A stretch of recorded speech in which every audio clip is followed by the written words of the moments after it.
Hi అండి, అందరూ ఎలా ఉన్నారు? నేను మాత్రం చాలా బాగున్నాను. మీరు బాగుండాలని నేనైతే కోరుకుంటున్నాను. ఈరోజు టమాటా పచ్చడి నా స్టైల్లో ఏ విధంగా చేస్తానో ఈ వీడియోలో మీకు చూపించాలనుకుంటున్నాను. వీడియోని స్కిప్ చేయకుండా చూడండి ఎండ్ వరకు. నచ్చితే లైక్ చేసి షేర్ చేయండి. ఇప్పుడు వెల్లుల్లిపాయలు జీలకర్ర పక్కకు పెట్టుకుంటున్నాను. మొదటగా ఒక ప్యాన్ పెట్టుకొని దాంట్లో నేను పచ్చిమిర్చిని తుంచి వేపుకుంటున్నాను ఆయిల్లో. ఎందుకంటే తుంచి వేపుకోవడం వల్ల మనకు కళ్ళల్లో చిల్లి పడకుండా ఉంటాయి. కాబట్టి ఇలా తుంచి మనము మిర్చిని ఈ విధంగా వేపుకోవాలి. ఎవరి స్టైల్లో వాళ్ళు టమాటా పచ్చడి ఒక్కొక్క విధంగా చేస్తారు. దేని రుచి దానికే ఉంటుంది. ఇలా ఒకసారి ట్రై చేసి చూడండి. రుచి ఎలా ఉంటుందో మీరు చేసి కామెంట్ సెక్షన్లో కామెంట్ చేయండి.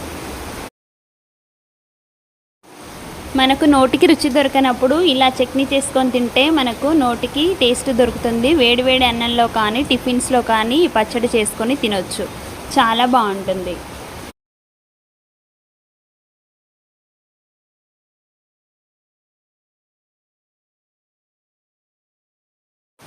ఇప్పుడు ఇదే దాంట్లో పుదీనా ఆకులు వేసుకుంటున్నాను. పుదీనాని మంచిగా చూసి తుంచి కడిగి ఆకులని ఇందులో వేసుకోవాలి. కొద్దిగా పుదీనా వేగిపోయింది. తర్వాత ఇందులో కొత్తిమీర కూడా వేసుకుంటున్నాను.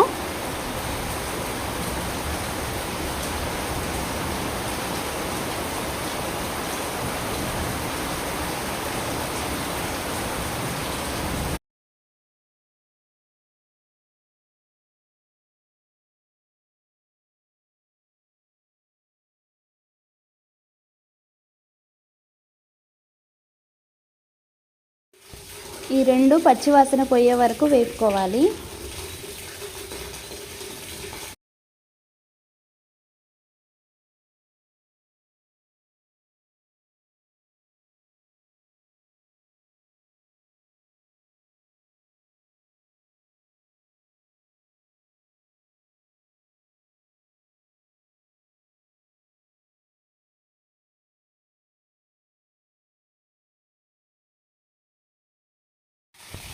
కొత్తిమీర పుదీనా చక్కగా వేగిపోయింది. ఇప్పుడు ఇదే కడాయిలో టమాటాలు కూడా వేసుకొని కొద్దిసేపు వేగనిద్దాం.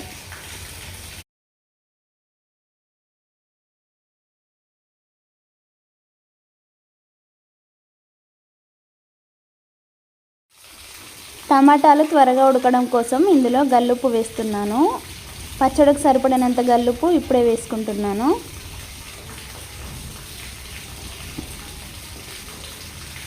ఒకసారి కలుపుకొని మూత పెట్టుకొని ఉడికించుకుంటే మెత్తగా టమాటా ఉడికిపోతుంది.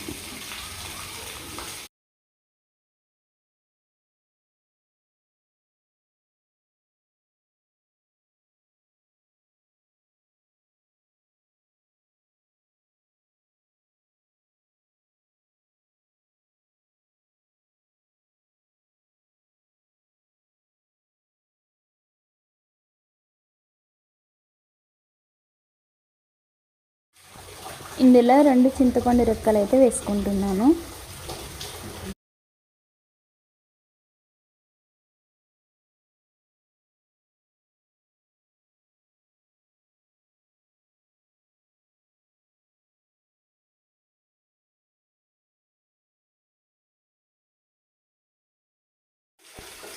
మనకు కావలసిన విధంగా టమాటా ఉడికిపోయింది. ఇప్పుడు ముందుగా వేపుకున్న మిర్చిని మనం మిక్సీ జార్లో వేసుకొని అందులో వెల్లుల్లిపాయ జీలకర్ర వేసుకోవాలి.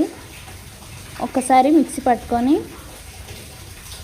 ఈ విధంగా కచ్చాపచ్చగా ఉండే విధంగా ఒకసారి పట్టుకోవాలి.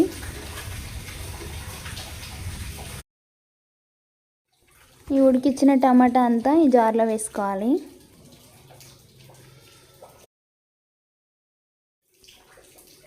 మరొక్కసారి మిక్సీ పట్టుకొని